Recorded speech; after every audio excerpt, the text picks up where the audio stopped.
प्राचीन काल में एक साहूकार था जिसके 7 बेटे और 7 बहुएं थी। इस साहूकार की एक बेटी भी थी जो दीपावली के अवसर पर ससुराल से मायके आई थी। दीपावली पर घर को लीपने के लिए सातों बहुएं मिट्टी लाने जंगल में गईं, तो ननद भी उनके साथ जंगल की ओर चल पड़ी। साहूकार की बेटी जहाँ से मिट्टी ले रही थी उसी स्थान पर स्याहू अपनी 7 बेटों के साथ रहती थी।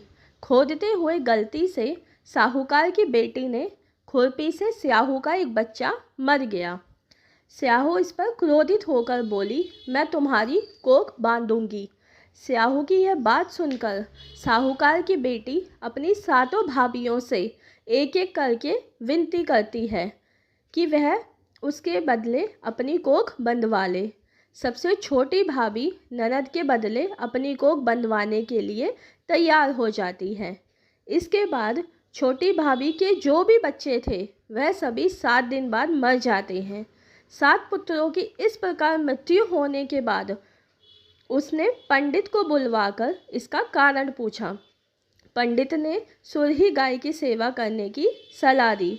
सुरही सेवा से प्रसन्न होती है और उसे स्याहू के पास ले जाती हैं। रास्ते में थक जाने पर दोनों आराम करने लगती हैं। अचानक साहूकार की छोटी बहू की नज़र एक और जाती है। वह देखती है कि एक सांप गरुड़ पंखनी के बच्चे को डसने जा रहा है और वह सांप को मार देती है। इतने में गरुड़ पंखनी वहां आ जाती है और खून बिखरा हुआ देखकर उसे लगता है कि छोटी बहू ने उसके बच्चे को मार दिया है। इस पर वह छोटी बहू को चोंच मारना शुरू कर देती है।